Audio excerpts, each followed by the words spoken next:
بسم الله. عشركان aan qaadan doono waa qayb ka mid a chapterkii aan qaadanaynay oo ku saabsanaa fractionka macnihiisuna yahay jajabka. casharadii aan soo marnay waxaa ka mid ahaa understanding fractions oo ah fahamka fractionka ama jajabka, proper fractions oo ahayd jajabka quman, iyo improper fraction iyo jajabka aan qumanayn, mixed numberska oo ah number qaybna ay tahay fraction qaybna ay number caadi u yahay. waxaa noogu xigo maanta aan gelayna cashirkeena ka mid ah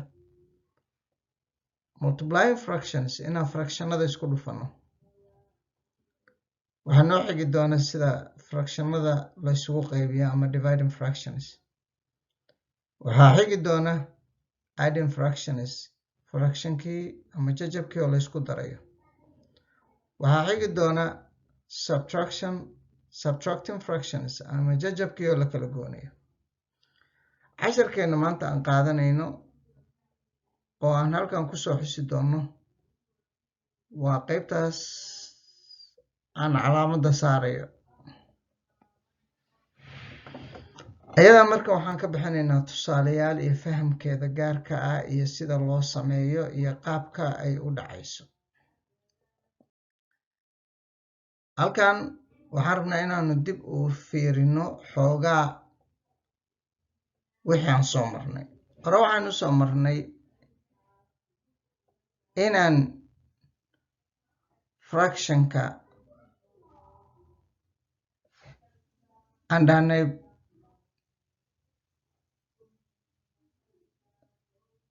improper fractionka inaynu u bedeli karno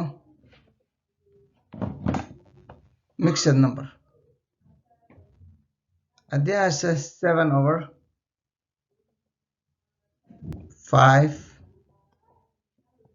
oo ah example anigu aan abuuray, waxaan dhahaynay meeqa shan ayaad ku jirta 7. waxaa ku jirta hal shan, marka halkii baan halkaan dhigaynaa. maxaa soo haray 2, labadiina dushaan saaraynaa, shantii qaybta eedna halkaas inoo oleysaa. waxaan kaloo soo marnay haddii lagu siiyo improper fraction sidee baad ugu bedeleysaa.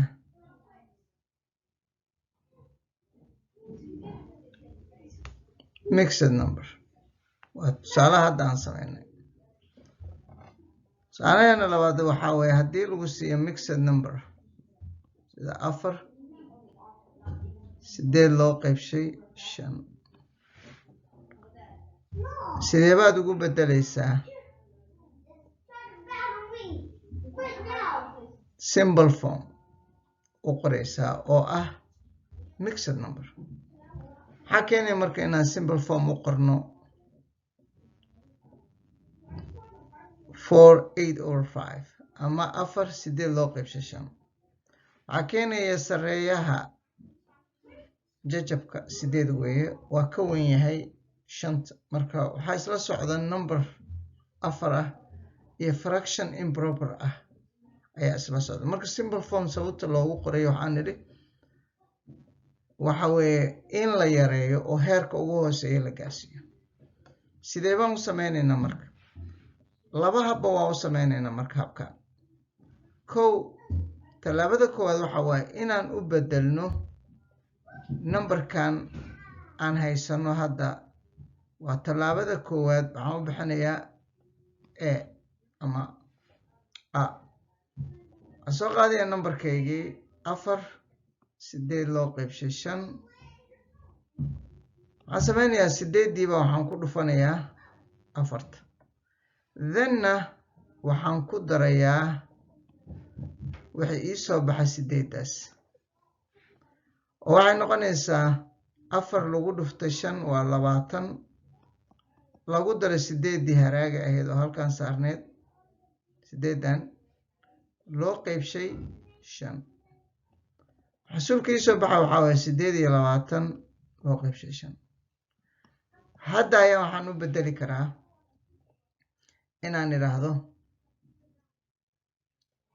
simple form baan u qorayaa waxaan ku celinayaa mixed number waxaan leeyahay meeqa shanaada 8 ku jirta waa 5 ku dhufo waa 25 8 waxa ka dhiman 3 marka waxaan leeyahay 5 shanaad ayaa ku jirta 8 3na waa haraa 5tuna waa qaybtii ansarkeeda waa qayb talaabada koowaad talaabada labaad ee aan isticmaali karaa waxay tahay ama qaabka labaad ama wadada labaad aan numberkan ugu qori karo simple form ama habka heerka ugu hooseeya waa inaan 4 loo qaybshay kala saaro numberka horgalaha ah iyo fractionka oo aan iraahdo 4 lagu daray 8 loo qaybshay 5 awshan qaab ahaanta waxaa laga yaabaa dadka wax ku bartay Soomaaliya inay aysan soo arag qaabkan oo kale laakiin haddii aad labadan fraction ama jajab asaa u kala goyso oo kana hooseeya hal uga dhigto sidiisa oo aad markaa labadii fraction isku darto markastaba maxsuulkani wuxuu la imaanayaa sidii uu ahaa ama jawaabtu waa isku mid hadda waxaan sameynaynaa marka in aynu qaybta tan 8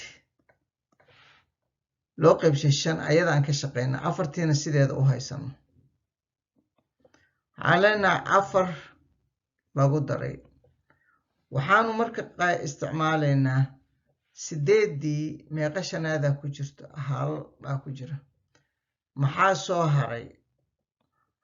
haray 3 5tiina qaybteeda ahayd qaabkan markaan sameyno koriyooso jawaabtu waxay noqonaysaa mid isku mid ah midii hore aan sameynay iyo midaanba waxaan isku daraynaa marka labada number ee aan ahayn fractionka ee laba number oo caadi ah jawaabtaas waxay noo soo baxaysaa marka inay la mid noqoto jawaabteennii hore oo labada 4 lagu daray 1 waa 5 3dii haraaga ahayd meesheedan dhigaynaa 5tiina bas waxay noo soo baxay jawaabtan aan hadda haysano iyo jawaabteennii hore inay isku mid yihiin labadan wadaba waa laba wado aan isticmaali karno marka aan u qorayno mixed numberkan simple form ama hab heer ka hooseeya intaani waa casharkeennii hore wixii aan dhiganay iyo qaababkii aan tusaaleyaalka dhowrka u sameynay hadda waxaan u gudbaynaa qaybta labaad ee casharkeena oo ah casharka 7aad ciwaankiisuna yahay multiplying fraction tusaaleyaalna na siinaya ayaanu ku xiraynaa casharkeena sideebaa jajabka la isugu dhufan karaa marka jajabka marka la isku dhufanayo sideebaa la isugu dhuftaa tusaalahan ugu horeeya ee buugana siinaya waxa waaye ama waxa uu noo sharxaya oo araarta hore ah waxa waaye you multiply fraction by multiplying numerators together then multiplying denominators together numberka korena waad isku dhufanaysaa labada kore labada hoose ee hooseyaashan waad isku dhufanaysaa. tusaalaheena koowaad wuxuu noo sheegayaa 3 loo qaybshay 5 lagu dhuftay 4 loo qaybshay 7. qaabka tusaaluhu noo sheegaya wuxuu yahay 3 iyo 4 inaan isku dhufano, 5 iyo 7 isku dhufano. maxaa inoo soo baxaya waa marka waxaa noo soo baxaya 12 loo qaybshay 35. jawaabteennuna intaasi ku egta. waa tusaaleheena koowaad. tusaaleheena labaad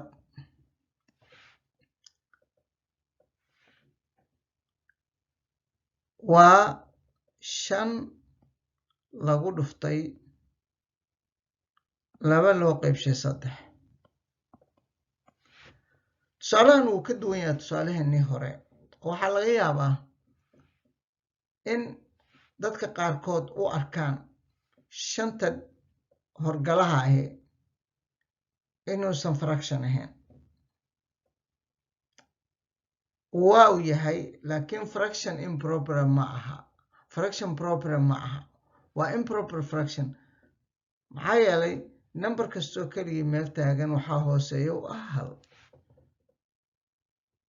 taasaa marka waxay keenaysaa inaynu fahanno sareeyaashu inay yihiin hadda 5 iyo 2, hooseeyaashuna yihiin 1 iyo 3. waxaan isugu dhufanaynaa marka 5 lagu dhuftay 2 iyo 1 lagu dhuftay 3. waxaan haysanaa 10 loo qaybshay 3.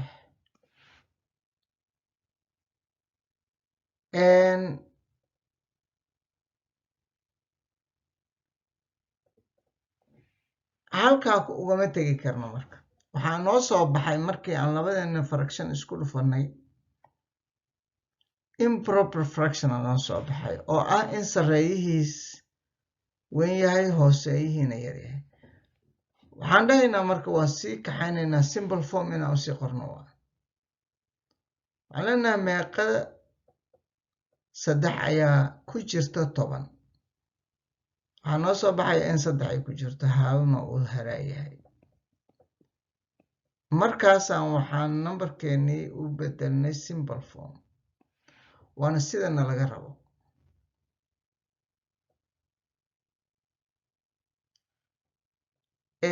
casharkan 7aad iyo qaabka aan uga samaynayno waa qaabkaas. waxaan ka shaqaynayaa hal su-aaloo kale oo aan rabaa inayna tuso, waana su-aasha 15aad.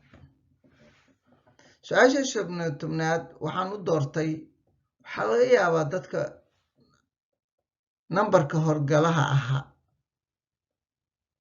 inay inta badan u eg yihiin fraction, oo marka uu qofku arko nambarka 15aad uu yiraahdo nambarka dambe waa 26 waana keligii. marka inayna xasuusiyo hooseeyuhu mar walba hadduu nambar keligiis yahay inuu mar walba hooseeyo u yahay 1. su-aashu marka waxay noo tahay 6 loo qaybshay 13 lagu dhuftay 6 iyo 20. ogow in hooseeyuhu markaanu yahay 1. waxaan u baahantahay inaad samaysid inaad sida hadda skiilka aad u baratay.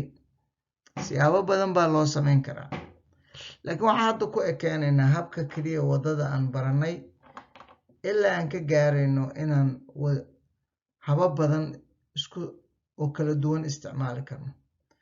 waxaan leenahay 6 lagu dhuftay 6 iyo 20 loo qaybshay 13.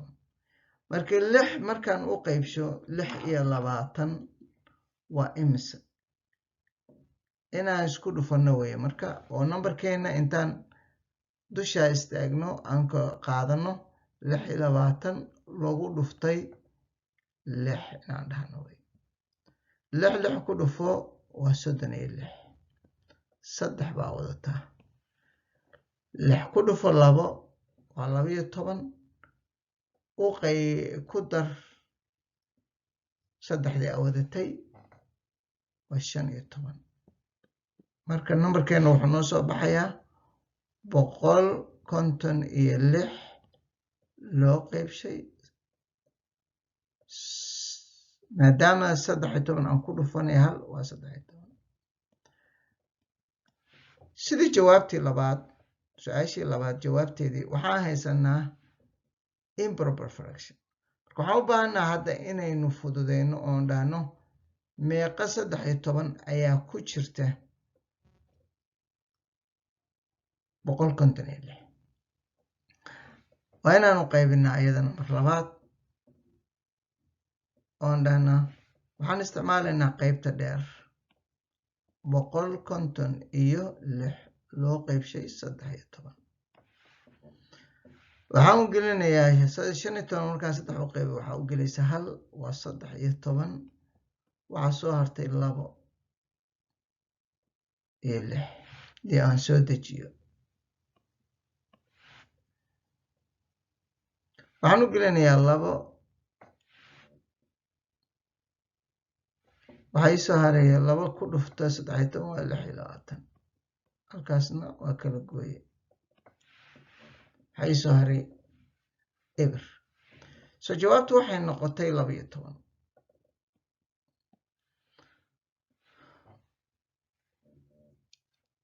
oo ah ansarkayga ugu dambeeya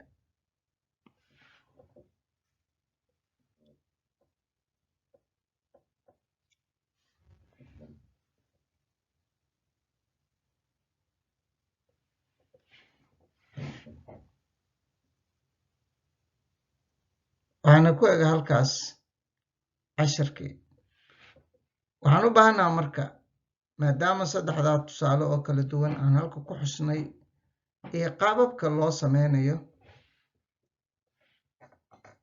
in layliga ama exercise-ka ah multiply and write your answer simple form waa qaabka hadda aynu tusayo inuu muhiim yahay markaad sameynayso su'aalaha kan ee aad fractionka isku dhufato haddii sida tusaalaha hore ee koowaad aan loo baahnayn in loo qoro simple form ama habka fractionka ugu hooseeya in la gaarsiiyo aan wax dambe oo qayba aan la samayn karin sida su'aasha koowaad ayaad uga tagaysaa haddiise ay timaado in sarreeyuhu weyn yahay hooseeyuhuna yar yahay waxaa weeye improper fraction baa kuu soo baxay waa inaad u qortaa mixed number oo ah weliba lowest levelna ka dhigtaa laga rabo